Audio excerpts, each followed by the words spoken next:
Right, Santarpios or Reginas? What's that now? Santarpios or Reginas? Oh, Santarpios. Yeah. Thank you. Oh, you're the best. Cool. Yeah. Love it. Okay. Should I put it right here? No, you're going to hold it up like last time. Other way around, please. Okay. Perfect. Tell us your name. Mike Grandinetti. Okay. Where am I looking, by the way? This one. Sorry. This guy. Yeah.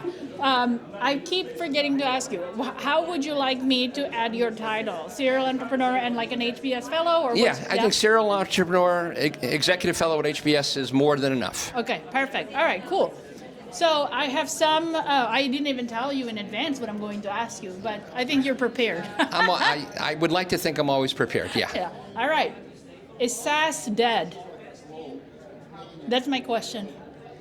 Is SaaS dead? SaaS is not going to look anything like it has looked for the last 30 years. And I think one of the parts of our discussion tonight is there's going to come a point when SaaS will have embedded a lot of agentic workflows immediately in it, right? So I think by 2030, what we know of as SaaS will have completely transformed. Okay. And right now, where do you think the trend is going? Enterprise versus mid-market when it comes to agent deployment? In the research I've done, there's no doubt that large enterprises that are really good at governance and process seem to be the companies that are standing out in terms of, scaling. Because only about 10% of companies right now have agents in production. And all the research I've done indicates to me that it's a lot of the big guys. It's Walmart, it's AT&T, it's JP Morgan, it's Morgan Stanley. Those kinds of organizations seem to be on the front end of it right now. Okay, so do you think they're building something for in-house use or more for, is it more for in-house use or is it for outward facing? It's a combination. Yeah. So I think T-Mobile has apparently a very, very powerful sort of customer support agent. And it doesn't just resolve issues, but it will then take notes. It will write up a report. It will, it will send an email. So there's definitely customer-facing agents that are being used as well. What's your favorite pizza? I'm a New Yorker, so any slice out of Brooklyn is, it's got to be Neapolitan pizza, thin crust pizza. Thin crust pizza. What are the toppings that you like? I'm very health oriented, so I love roasted red peppers. I love sun-dried tomatoes. I love spinach on my pie. Okay. Yeah. Cool. So just like a good pizza, you need a bunch of ingredients.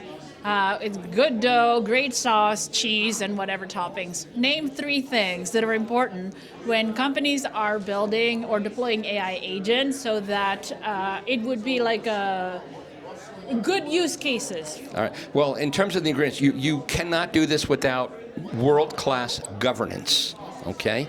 Secondly is you've got to break down silos. You can't do this in isolation within a department or within a business unit. You've really got to have sort of a cross-enterprise, holistic perspective to do it. And you need to make sure that your data is clean and ready to be used. So I'd say those would be 3. Amazing. Okay, so a question regarding Agentic AI. So we know Storrow Drive has been, people have been warned not to take Storrow, right? And then they get Storrowed. What's the real bottleneck for Agentic AI adoption in terms of their technology? Do they have a... It's not about technology at all. It's not about the model. Yeah. It's exactly the issues that I just raised, right? Poor governance, lack of clarity, trying to create way too many models or agentic workflows at once. Yeah. So an example of that was Walmart. Yeah. That, it was like let 1,000 flowers bloom, and they had hundreds and hundreds, if not thousands of agents, and it was just completely out of control. Yeah. And so what they basically said is, okay, we got to kind of shut this down. Yeah. And they standardized on 4 very clear use cases. How do we talk to our customers? How do we talk to our vendor partners? How do we talk to our associates? And then how do we enable and empower our software developers? So they went from hundreds and hundreds of agents to 4. Okay. So a lot of focus, a lot of prioritization. You can't boil the ocean with this stuff. Recently, like 2 weeks ago, Sloan published an article. Who did? Sloan. Sloan, okay. Yeah, and it says basically the whole thing of the article is who gets disrupted first in the workforce. There's missing junior loop.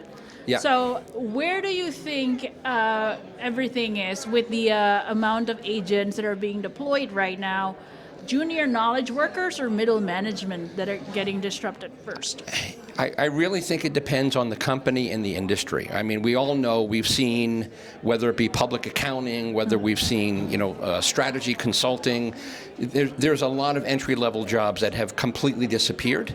But yet, if you go to investment banking, you go to J.P. Morgan, and you go to some of these big, bracket banks, they're actually hiring more junior employees because they see AI as a transformational play, and they want to leverage as much capacity as they can. So I think a lot of it comes down to sort of the philosophy of the leaders themselves. Okay. Some people are actually, increasing their hiring, believing that they can establish a competitive advantage by, really allowing everyone to use AI to the max. Wonderful. But I think in the next 3 years are going to be very bumpy, right, and very, very challenging for people. Wonderful. Thank you. It's been fun AI Maxing with you. I loved it. Thank you.